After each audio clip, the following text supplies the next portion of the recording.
Okay, so I'm going to talk about organic weed control, and I'm going to talk about my methods, kind of what I do. And that last presentation was fantastic for me because I'm going to admit it right now, I'm not actually a peony grower. I have grown some peonies with some farms I work with, but I am primarily a vegetable grower, and I'll talk about that in my farm in just a little bit so that you can get a sense of that. The other things that I'm going to cover, so in terms of organic weed control, basically what I want to go through is my systems for rotations and cover crop.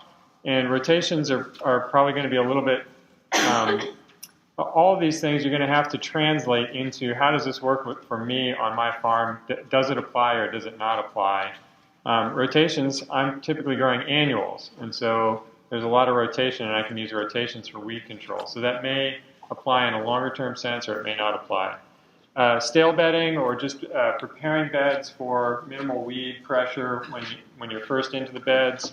Crop spacing, how I space out my crops in order to help with the weed control. Irrigation and how that plays a factor in weed control for me. And then I'll get into the mechanical tools, which is, I think, what most people think of when they think of organic weed control methods, is going out there with a hoe or with a cultivating tractor or something like that. I'm also doing a talk tomorrow morning on equipment, and so if this goes over a little bit, I will just cut off the end of it and we'll go into more of the equipment tomorrow. One other thing is, for some reason my display is not showing me my notes, and I've done this presentation a whole bunch of times, so I think it's going to be totally fine, but I may skip around a little bit because of that. I also wanted to do a little survey just so I can get to know who's in the audience a little bit more. So how many people in here are growing on less than 1 acre? And keep your hand up for a second. Now, if you want to get larger than 1 acre, keep your hand up. If you don't want to get larger than 1 acre, put your hand down. Okay, so we've got a few people in that range. Okay, let's do the same thing for 5 acres. How many people on 5 acres or less? Okay, and if you want to get larger than 5 acres, keep your hand up. Okay, and how many people on, let's say, 20 acres? Between 5 and 20. Okay, and how many people more than 20 acres? So there's pretty much the full range. How many people more than 20 acres want to get smaller? All right. I think that is nobody. Okay. Before I get into who I am, I thought it might be useful just to kind of go through a couple of core concepts that I keep in my head when I'm thinking about my weed control methods. So one thing is I'm thinking about the difference between, is my problem an annual weed or a perennial weed, and what are the different characteristics of an annual weed versus a perennial weed. Annual weeds tend to propagate, well, they propagate from seed. They don't tend to propagate as much from cut parts, although it's not entirely true. And so preventing them from going to seed is one of the main things that you're going to do, and I'll talk about other approaches there. Perennials, on the other hand, tend to propagate primarily from plant parts and from underground plant parts for the most part. And so what you can do in order to prevent that propagation, or at least diminish the energy reserves that they have in those underground parts, is really important. Also, monocots versus dicots. So dicots also typically referred to in weed control as broadleaf, as opposed to grasses, which are most of the monocots are grasses. And the primary difference that I think about between monocots and dicots is that in a monocot or a grass, the growing tip is underground, and in a dicot, the growing tip is above the ground. And so where you cut off the weed, or when you're talking about flame weeding, which I'll get into later, that has a different effect on monocots versus dicots. Seed germination basics is another thing. So in annual crop production, I'm not dealing, especially when I first come into a piece of ground, I might be dealing with perennial weeds, but typically I'm able to get rid of perennial weeds within the first season or two, and then they're really not a problem in the fields after that. In a perennial culture like peonies, you're probably going to potentially have long-term perennial weed issues that you'll have to deal with. But you might think about things that you can do for seeding, putting in something like peonies in order to get rid of those perennial weeds first. When you start, and in that case, then annuals, which are reseeding themselves instead of propagating from plant parts which are left in the field, are going to be your primary issue. And in that case, you want to think about what is it that I can limit, not just the seed production, but also if there is seed in the ground, how do I limit that from germinating? So things like seed-soil contact and seed depth become important. Generally, what you're trying to do, the organic approach is you're trying to improve the conditions, and generally it's the soil conditions, for the crop. And you're trying to do anything you can to discourage the weed. So bad growing conditions for the weed and good growing conditions for the crop. That's the combination that you're looking for. Okay, so currently I am more or less managing the vegetable crops at a startup cooperative that's called Our Table, and it's in Sherwood, Oregon, which is just south of Portland, Oregon. And I've been growing in that general area for about the last 14 years at this point. I also have grown in California and on the East Coast and a little bit in the Southwest. So Oregon's where I've been the longest, and that's where most of this talk is going to come from. So Our Table is 58 acres. I'm doing about 4 acres of vegetables there right now. Before Our Table, I had a farm called Slowhand Farm, and I still use the Slowhand Farm name for my consulting and for workshops that I teach and that kind of thing. And Slowhand Farm was, after having worked on kind of the 10 to 15 acre range vegetable production for a lot of years, I wanted to do something almost more garden scale. So this was entirely worked by hand, thus the hand part of the Slowhand Farm. I did deliver using a car. I had stuff trucked to the farm, that kind of thing. But in terms of out in the field, it was all hand tools. So using garden forks and hoes and entirely by hand. I did that for 4 years before losing that piece of ground, which is part of the reason why I've moved over to Our Table Cooperative. Before that, I was at this farm, Sauvignon Organics, for a number of years and developed their tractor systems there for them. And most of the slides in this show are going to come from Sauvignon Organics, and I'm going to, because I have a lot of good slides of that, and it was a really well-developed system there, I'm going to show you the system there, which is basically still my same system, just modified slightly for hand scale techniques, which is what I'm using now. So this is Sauvignon Organics. Sauvie Island is an island which is in the Columbia River between Oregon and Washington. It's technically in Oregon, and there's a little bridge that goes across to it. If you're on the island, you have no idea that you're on an island because it's so big and the rivers are so small, relatively speaking. I actually live inside, it's right outside the city of Portland, and through incredible land use planning laws that were implemented in the 1970s, it still exists almost entirely as agricultural land. There's only a few thousand residences on an island that's 15 miles long and 5 miles wide. And I live just across the river in Portland itself, and then would commute out to this farm. So it's a 12-minute commute for me, very close. This is the field that we farmed multiple different fields during the time that I was here, but this is the field where most of our production happened for the majority of the time I was there. Richard was talking about how if he had his ideal setup, he would have blocks that were 10 beds wide and they were 200 feet long and they were all rectangular. One of the things I loved about this field was it was rectangular. The blocks were all 40 beds wide. Our beds are quite a bit, well, they're 4-foot centers. 40 beds wide and 180 feet long. And so that uniformity was really, really helpful in terms of moving things around and doing rotations and making it easy to calculate out yields and that kind of thing. Okay, so on the rotations part, which is what I want to start with, when we moved to that field, it was a blank slate, and we were able to set up a rotation system the way I wanted it to be set up. And one of the main factors that I wanted to deal with was weeds. Typically, if you're reading about crop rotations, actually, let me do one more survey. How many people here are peony growers but grow something else in addition to peonies? Okay.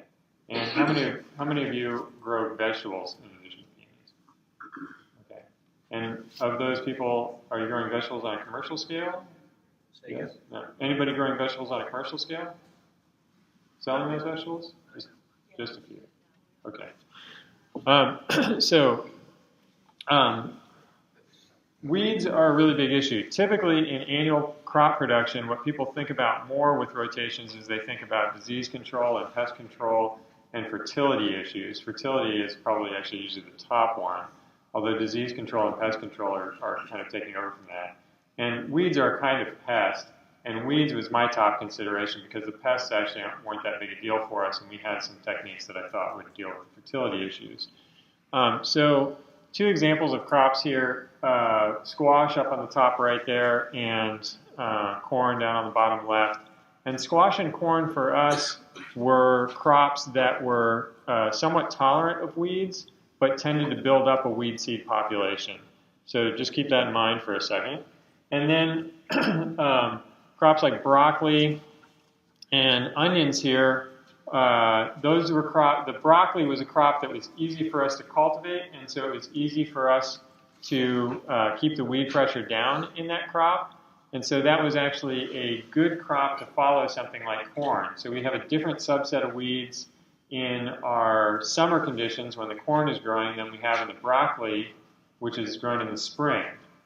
So the weed populations don't overlap entirely. So if I follow the corn might build up the summer weed population a little bit, but if I follow that with broccoli the next year, then I have a different set of weeds that are a problem, and they weren't weeds that were built up with the corn.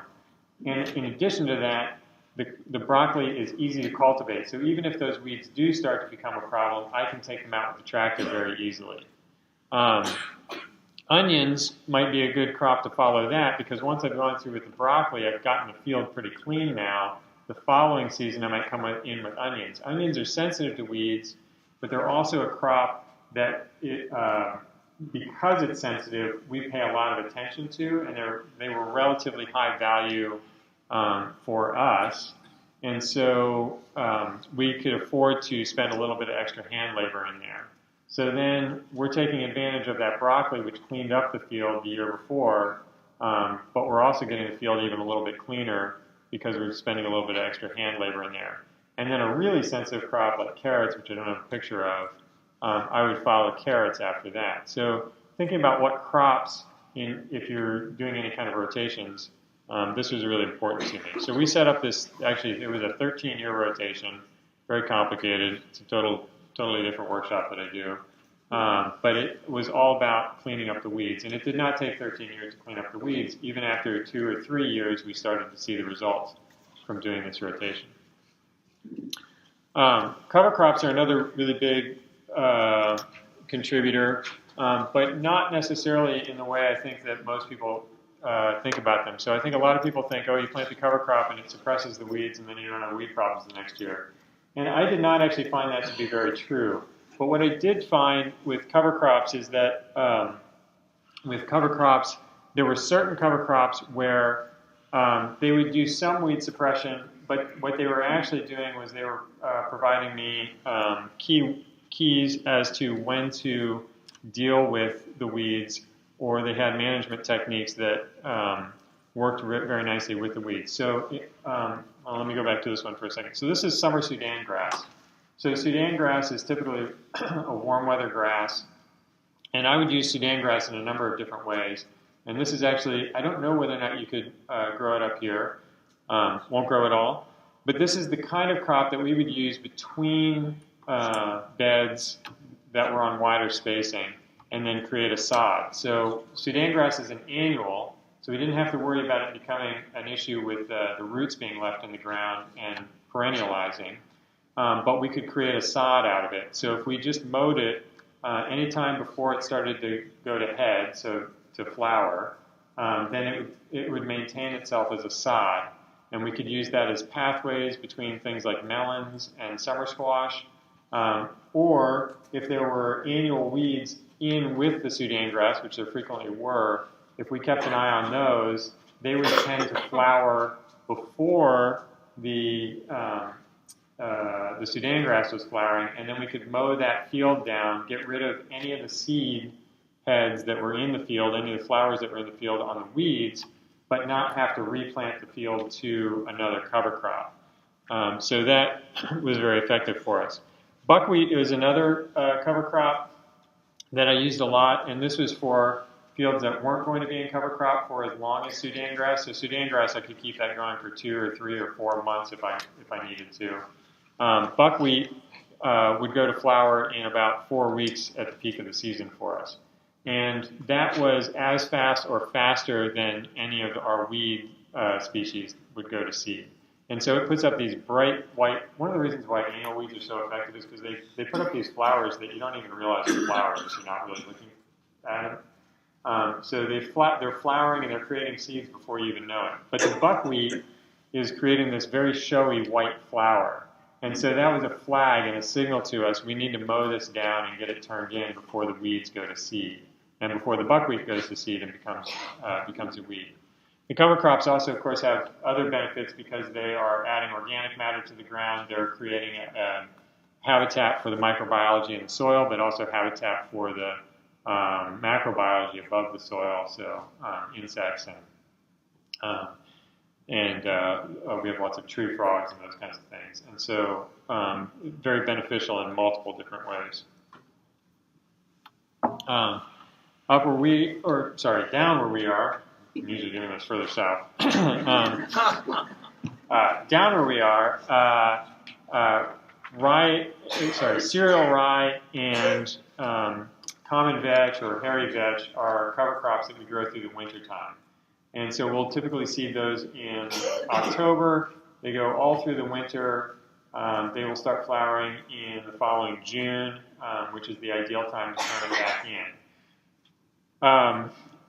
USDA down in Salinas, California, did some work that showed that seeding at heavier rates actually did do more weed suppression, and so we've been playing with that and finding that that is true. I used to seed at a more conventional rate, which is about 100 pounds per acre of the mix, but we've been spending the extra money on seed and seeding at 200 to 300 pounds per acre and finding that that works better for us in terms of weed suppression.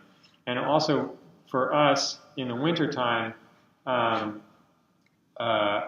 climate is that it does not rain in the summer. So it depends on the year. Usually the reliable rains end at the end of April, and we'll get a little bit of rain in June, into June, but then July and August are pretty much entirely dry. It's dry into September, and then it'll start raining again sometime in September or October, and we have consistent rains all through the winter. So in the wintertime, we really want to keep our soils covered so that they're not washing away from the rains.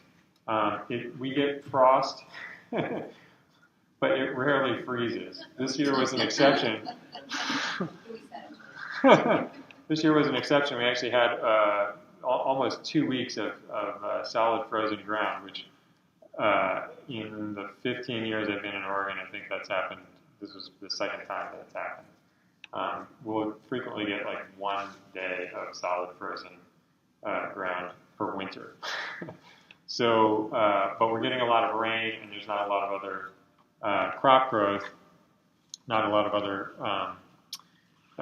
cover for the soil. So we're really concerned with maintaining our soil in the winter, and so we use rye and vetch. The cereal rye and vetch you could handle in very similar way to that Sudan grass, and you could mow it and maintain a sod. And I frequently put clover in with mixes that I'm going to maintain as a sod also, so crimson clover or red clover, depending what I'm doing with it. The Sudan grass, which winter kills, we'll also put clover into that. If we, instead of tilling up a field in the fall after it's been in Sudan grass, we'll just mow it, overseed it with clover. The Sudan grass winter kills, and then the clover will germinate for us in the fall, and then it will overwinter and then come back in the spring and grow up through the mulch that the winter killed Sudan grass has created. I use bear fallows a little bit, and I use kind of a modified bear fallow when I'm creating beds. So what a bear fallow is a bear fallow is a piece of ground where you are basically leaving it bare and working it up repeatedly for an extended period of time. And the idea there is if you have a particularly bad weed seed population, or if you have a perennial weed problem, if you leave the ground bare, then germinate those seeds or germinate the plant parts from the perennial weeds, you're taking energy out of those seeds, you're taking energy out of the plant parts for the perennial, and then you just go through after 2 weeks or so, a week maybe, and you knock it down flat again. And you do that a number of times. It has some drawbacks, which are that you're burning off organic matter, you're destroying soil structure, but you're also depleting the weed population. So bear fallow is one method for taking care of particularly weedy fields. John? Yeah. How are you knocking it down? Here, you just run a shallow tiller over it? Yeah, we're either running a light tiller over it, or more commonly a shallow disc, or maybe even a field cultivator. And I'm going to get into some more tools right here that we use at Sauvignon Organics. This is our bed preparation model. So this is the way that we're preparing fields for planting. You can see there's a cover crop over on the right of the tractor, and that has been mowed down with a flail mower. The flail mower chops it up into really fine, small little pieces, which are easily digested, so it'll break down a little bit faster. It also leaves the pieces in an even layer across the surface, as opposed to a rotary mower or a bush hog, or some people call them brush hogs, that chop in this direction and they throw to one side, so they kind of create windrows of material that are in larger pieces. So the flail mower is going this direction, and it's chopping everything up into really small, fine pieces. After that, we'll work it in with this machine, which is a heavy spading machine. This is a reciprocal spader. It has an action. You can see the one spade down there at the bottom, and that spade is basically going up and down, slightly backwards. It's throwing the soil up against that back plate where it shatters. It does not have the rotational motion of a rototiller, and so it doesn't scrape the bottom and create a pan, and it also doesn't wind material up. And it's much more forgiving of wet conditions. So we are typically working ground we want to start in February, and it's raining in February and March and April. This is well-drained ground, so we're actually pretty lucky. If it stops raining for a day, we can get on it with this spading machine. If we had a tiller, we'd probably have to wait 2 or 3 days. There's a lot of people in our neighborhood, not on the island, in totally different soils, that have to wait 2 or 3 weeks before they can get on soil after it's rained. So you don't have much of a rock issue there, looks like. It was always an occasion when we found a rock. There's no rock issues now. Josh, what's that name again? It's called a reciprocal spading machine. Yeah. There's 2 different types of spaders. There's rotary spaders and there's reciprocal spaders. The reciprocal ones are much more common.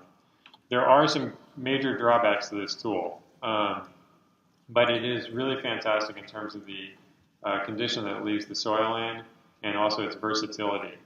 So that's what we would use to work up the soil 4 weeks before we're going to plant. Then we wait for 4 weeks.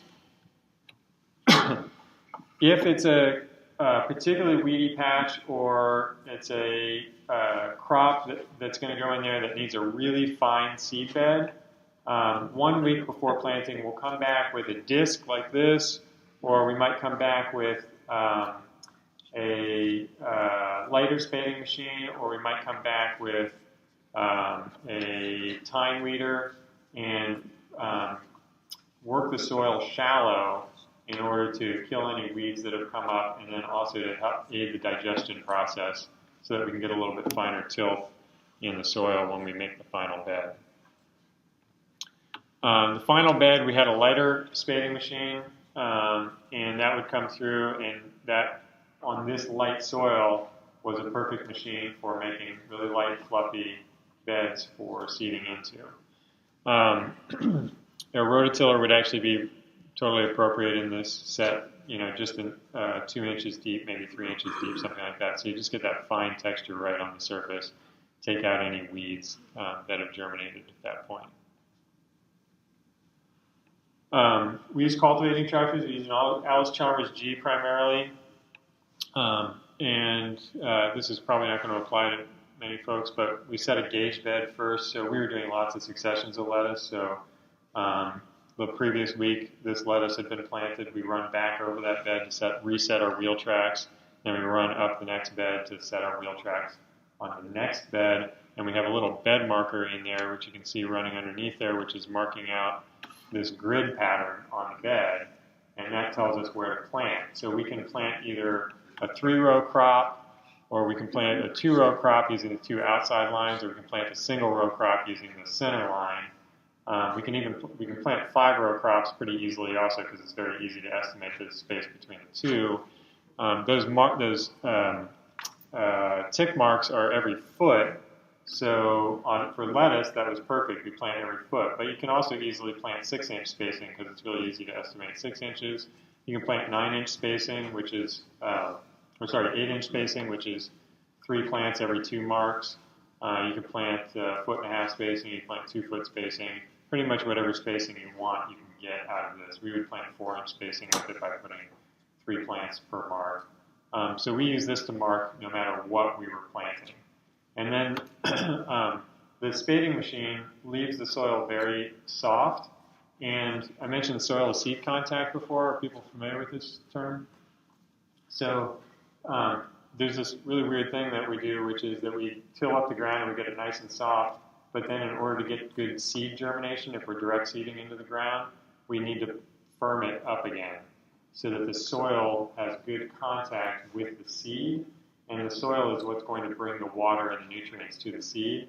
And so if your soil's too loose, your seed won't germinate, which is a problem. So these tracks actually firm just where the seeder is going to run. We would use a hand seeder, hand push seeder, and firm that enough that we actually improve our germination in those lines. The other important thing about this, we're not rolling the whole bed, so we're leaving it loose between those tracks. And that decreases the germination of any weed seeds. So by leaving it loose in between the tracks, that's actually one of our weed control techniques. This is the way we used to do it before. We used the cultivating tractor just with a hand roller. It's marking out. It's got just pieces of pipe that are welded to a drum. And I have to give the caveat here. I had somebody give me a hard time about welding to a drum. So if you're a welder and you're welding to a drum, make sure there's never been anything flammable in the drum. This is actually a food grade drum here, so there's never anything flammable in that drum. And it sounds funny, but people have lost their lives doing that, and so in every welding safety course you ever go to, they're always telling you, don't cut drums, don't weld on drums. Okay, so then we plant out. Getting even spacing and straight lines. You can tell these lines aren't totally straight, but but there's not big wiggles inside the line. It's kind of a gradual curve. But getting the line as straight as you can, whether you're cultivating by hand or you're cultivating with a tractor, makes the cultivation much, much easier. And having even spacing between the plants and between the rows and everything else evens out the production of the plants. So if you have very uneven spacing in your plants, the ones that are closer together aren't going to mature as quickly typically, and they're going to be smaller than the ones that have more space. So we want total even maturity, so we're trying to space everything exactly. Crop spacing is another another technique that I use quite a bit. So we're typically pushing our crops as close together as we can without, and we're pushing right up against the limits of losing yield.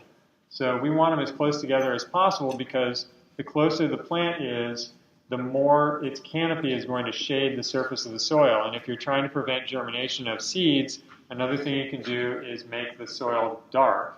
And if it's dark, the seed then is not triggered to germinate. And so we get very good weed control after the canopy fills out just by having the crop plant there. It also means that we have a lot less space to take care of, a lot less space to irrigate.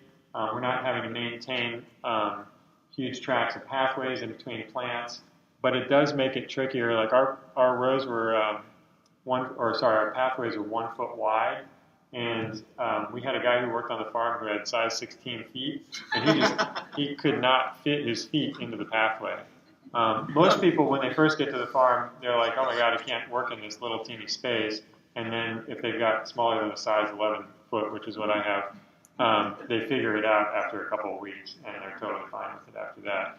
But we're just, we're minimizing the amount of space that we're growing. The other thing is if you're growing on 10 acres or 15 acres, if you have everything twice as close, half the space between the plants, that if you had it on a larger spacing, then it takes you half the amount of time to travel from the end of the field to the other end of the field. And when you start to get on larger acreages, that amount of time that it takes to travel from place to place, that actually starts to be really significant.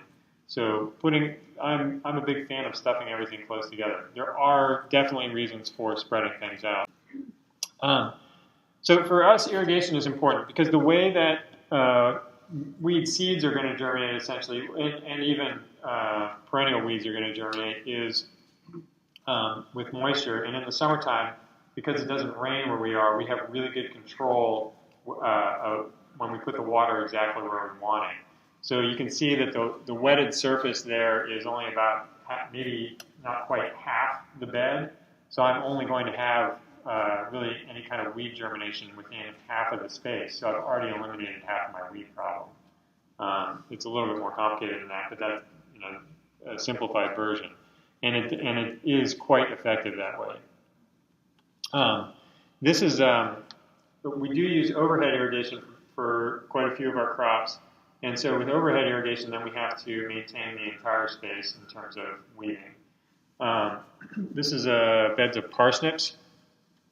And these beds, you can see the weeds in the pathways as opposed to the weeds in the bed tops. Does everybody see that? Okay, so these beds were seeded probably 3 weeks before this, is what I'm guessing. And parsnips take about 2+ weeks for us to germinate. And the day before those parsnips germinated, we went out there with a flame weeder and we flamed the tops of the bed. The weeds in our neighborhood take about a week to germinate, sometimes a little bit less. And so after a week, the cotyledons are just starting to poke out of the ground, and maybe just a little bit more than that. And at that point, they're very, very easy to kill with a quick pass of a flame weeder. But the flame weeder won't affect any seed that's under the ground. So the parsnips haven't germinated yet, which means that they're still under the ground. So when they germinate that next day, they come up into clean ground. We did not flame the pathways because we have a different way of taking care of the pathways, so we don't waste the fuel on the pathways. And I'll show you. So this is actually probably a week after flaming. And that's what it looks like after cultivation. So I'll show you the tool in just a second that did this. Okay, so the pathways, this is a closer view, so there's 2 pathways in this photo. The pathways we're using a basic sweep to clean up, which is pretty aggressive. It kills 99% of whatever is in its way. And we run that an inch or 2 deep in the soil. We're trying to not turn up too much soil because we don't want to bring weeds. Did I mention the 2-inch thing about weed seed germination? Anybody remember that? Okay, I'll explain that in just a second. We're trying not to turn up soil that's deeper than 2 inches. The reason is because if weed seed is going to germinate, it's going to germinate from the top 2 inches of the soil. So if it's buried deeper than 2 inches, we don't have to worry about it. If it's a perennial, that's different. Those will germinate from much deeper down than 2 inches. But if it's an annual and or if it's a seed and not a root piece or a stem piece or something like that of a perennial, top 2 inches is what we're worried about. And so if we keep our cultivation to the top 2 inches, then we're not incorporating seeds that have been buried for a long time into that top 2 inches of soil and letting those germinate. Do you have a question? No. The other thing that we're doing here is on the bed tops we're using what's called a tine weeder. And the parsnips are very delicate, very small, and the tine weeder will go along. It will only take out maybe about 80% of the weeds, but taking out 80% of the weeds is significant because you can still have a weed population of maybe 20 to 30% and get a good crop. But if you have that huge weed population, then that's going to stunt the crop. So we can deal with a low weed population. Also, we can come in later when the parsnips are bigger and we can use something more aggressive. But right now when they're really small, we want to use something very delicate. So I'll show you the tine weeder in just a second. This is a tine weeder. And this one is, the tines are made by Lilly, and it's a specially modified frame that I made for the Alice Chalmers G. And these are hard to understand. Does anybody here use a tine weeder for anything? They're not actually made for vegetable production. They're made for pasture or grain production. And they're used primarily in grain production. But these long spring-loaded tines that come back, and then they have a little bit of an angle at the end, and you're just dragging that tine, and it basically drags, kind of catches little teeny thread stage weeds so that have just germinated, and it catches them and it drags them. The other thing it's doing is it's doing what every rake does, which is just dragging a little bit of soil and kind of breaking that top surface layer and loosening it up. So that loosening is limiting the seed to soil contact for future weed seeds. The dragging out is dragging out any weeds that have already germinated that are at a very small stage. And any plant that's bigger than that thread stage, it basically, because it's spring-loaded, it just goes around it. If there's rocks, it goes around rocks. If the soil is really hard, you have to set a higher spring tension, or you need a thicker wire in order to penetrate the hard soil. So they make different ones for different types of soil and different types of crops, depending on how big the crop is.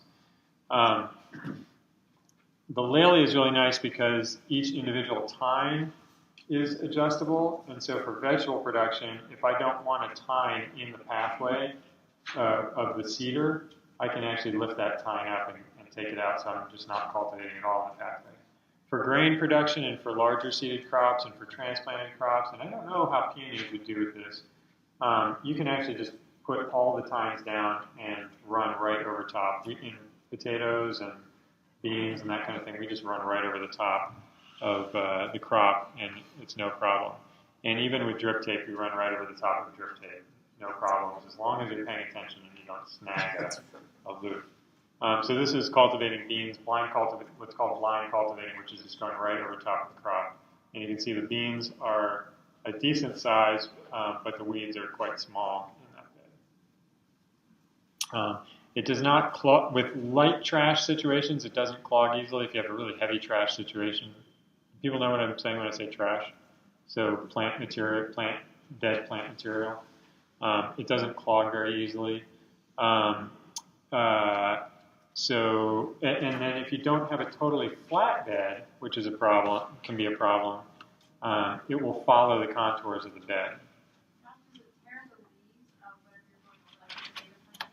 It might do a little bit of damage, but the points are actually underground. So what's actually hitting the plant is just a piece of wire, the side of the piece of wire. It's not anything sharp or pointy.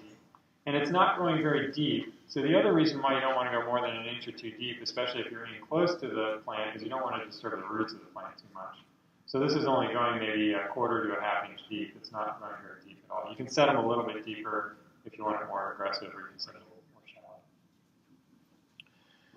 shallow. These are basic sweeps in the ground, so we'll use these for more aggressive. And this is basically a blade that's just dragged through the ground. So you set the depth, and then these are probably about 1.5 inches deep. They're set fairly aggressive right now. They're V-shaped, and they're actually V-shaped like this, kind of flat. So they tend to move the soil to the outside a little bit. That shedding also keeps them from clogging quite as much, although they have much more of a tendency, especially in wet soil, to clog than the tine weeder does. When in their basic form like this, you have to manually set the depth. There are followers that you can get, and I think I've got some slides later with the followers, so that they'll actually follow the soil contour. So if you don't have a totally flat soil contour, it'll go up and down as you're growing. Otherwise, you have to manually be resetting all the time. And if you've got 3 of them like this, it's not quite as much of an issue side to side, but they'll set these up on tractors where they're doing in big operations where they're doing 3 beds at a time or 5 beds at a time, or in row crops they're doing maybe 9 rows or 12 rows, something like that, and it gets quite wide. And so having an individual follower also helps with that side-to-side variation in depth if you don't have a dead, flat field. Down in California, they laser level their fields so that they don't have to use as much depth control that way. And they're just a billiard table flat fields for as far as you can see. For squash cultivation, we're driving that tractor over the squash. This is probably the last cultivation for this particular squash. So we've gone over the squash a couple of times earlier in the season with the tine weeders until it's gotten so big that we're going to rip the squash plants out by dragging those tines over it. So now we start using a combination of sweeps and spring hoes. My cultivation approach is to cultivate frequently. The easiest weed to kill is one that's very, very small. So it's germinated, it's just come out of the ground, the leaves maybe have just started to photosynthesize, but really it's depleted all of the energy it had from the initial seed or from the plant part piece on a perennial. But it hasn't started significant photosynthesis yet so that it's putting energy back into the roots. That's when the plant's at its most vulnerable. And so that's when it's easiest to kill the weed. For us, I was saying our weeds germinate on about a 1-week cycle, so it takes about 3 to 5 days for most weed seeds to germinate, and then they're coming up for a day or 2 after that. That's a really good time for us to hit it. If we wait an extra week, we can still get them, but we're not quite as effective because now the plants tend to be putting a little bit more energy back into those roots, and they tend to be a little stouter, a little bit better connected to the ground. So we really want to hit them within that first week, a couple days after they've germinated. So we tend to, in this operation, which is diverse vegetables, we're doing 50 different kinds of vegetables. We're not specializing in any one thing. We just go out there once a week, and anything we can drive over, we drive over it. And if we miss a week, then we're okay. If we miss 2 weeks, we're in deep trouble. So this has probably been cultivated 2 or 3 times already. This is the last cultivation. And what went through here was this setup right here. So there's, I'll get this pointer here. These things are sweeps. This is a pretty wide sweep. That's like a 12-inch sweep right there. And those are taking care of the shoulders of the bed. They're going a little bit deeper, doing a little bit more damage. These things right here, I do not actually know what they are called. I've been asking people and they can't tell me. They're commonly used in bean production, and they're basically spring steel that's formed into a bend, and then they get narrower as they get down to this end right here, and they have a little tail on them, which you can't really see here. It's actually entirely worn off on this one over here. And so what they do is they scrape the surface of the ground. The steel is actually vertical, so it's scraping it, but it's also funneling a little bit of that soil back in and creating a mound here in the center. So with those big squash plants, what we're doing is we're not actually running any tool in the row that the squash plants are in, but we're burying the weeds in the row. So there's 3 basic ways that you can kill weeds. One is that you can cut them off, so that's what the sweep here is attempting to do is to cut them off. The other is that you can pull them out, and that's what I was saying that those tine weeders are essentially doing. They're basically pulling the weed out. The third way is that you can bury it. And each one of those is more or less effective depending on the size of the weed that you're trying to kill and the species and the growing characteristics of that particular weed. But they're all fairly effective, at least in setting the weed back, which might be enough in order for the plant to create a canopy and be competitive. So we use all three of those techniques when we're trying to get rid of weeds. So I'm just going to go back to this for a second. So the other nice thing about that particular tool is it reaches in underneath that canopy and goes underneath those leaves. And we have drip tape actually on those, so there's not a whole lot of weeds in between in the plants. Okay. All right, so I'm going to go through, that's the majority of the weed control. I'm going to just start going through some of the tractor implements that we use for different operations in weed control. If people have questions also on these things, definitely feel free to yell them out. These are basic, I think Richard this is what he was calling a little buster. And we call them shovels, and they come in different widths. There's lots of different terminology for all these different tools, and a lot of it's regional, and go to the tractor dealer, and if somebody's from somewhere else, then they'll call it something different. But we call these shovels, and it's basically just a simple toolbar on an A-frame and two shovels with standards. Standards are the vertical pieces, and then the shovels are the pieces down at the bottom. You bolt those on, and we're furrowing here. We're creating furrows to plant leeks down into, and then we'll gradually fill that furrow in as we're cultivating, and that is our weed control method. I also use these same shovels for really basic potato weed control, where we're hilling potatoes, and so we're doing the opposite there. We're creating hills with them, and we're actually throwing the soil in around the potatoes. And for planting for potatoes, which is similar to planting peonies in some ways, we'll use one of these. We have a 4-inch piece of PVC pipe on the back of that. We create a platform off of the back of there. Somebody sits on that platform with a bucket full of potatoes, and they just drop potatoes down that tube right into the furrow as the tractor is going along. And that's a really fast, simple way to set up a tractor to plant potatoes or any kind of roots like that. If you want to make it even fancier, then you can drag a chain or something else like that behind it, and that'll fill the furrow in.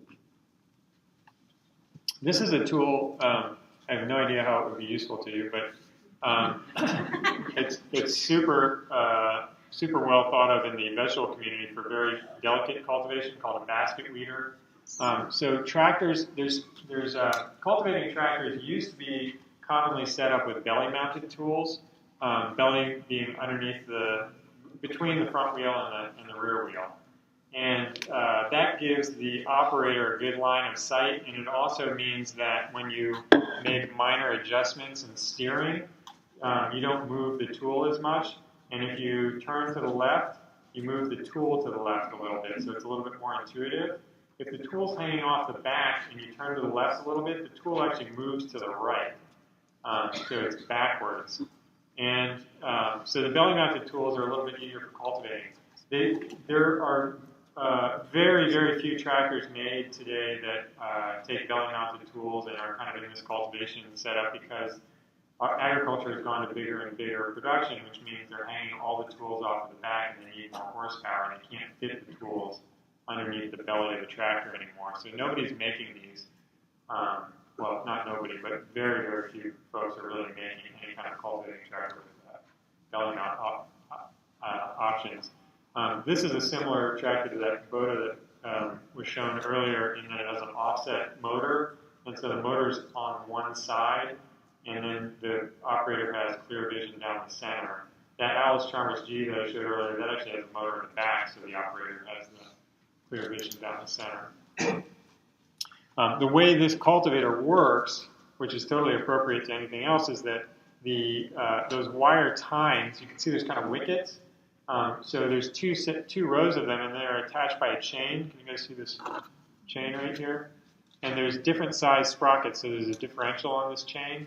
So the front set creates the rotation, and then the back set moves faster than the front set, and so those wires kind of scrape through the soil and they toss any weeds out the back. So it doesn't throw any soil into the line, but it moves the weeds out of the line. That's actually, sometimes they set these up blind so that there's no gaps. So there's little gaps in between these wheels here, and that's what the crop fits through. Sometimes they set them up blind so it's just the entire width, and they'll use that for making stale beds. So that they'll operate. They'll make a bed maybe a week in advance, let the weeds germinate, and then just run very shallow over the top, take out all the weeds, and then plant into that bed.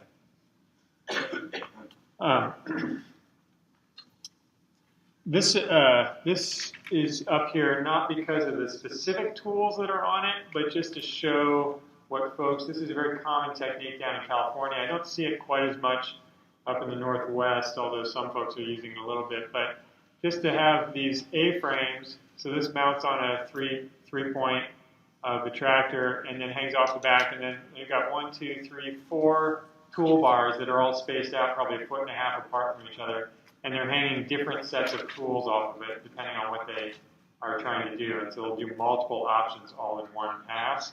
So some of them might be sweeps, some of them are side knives, which is kind of a sweep on its side. Some of them might be discs. So they're doing little different pieces as they're going down the bed.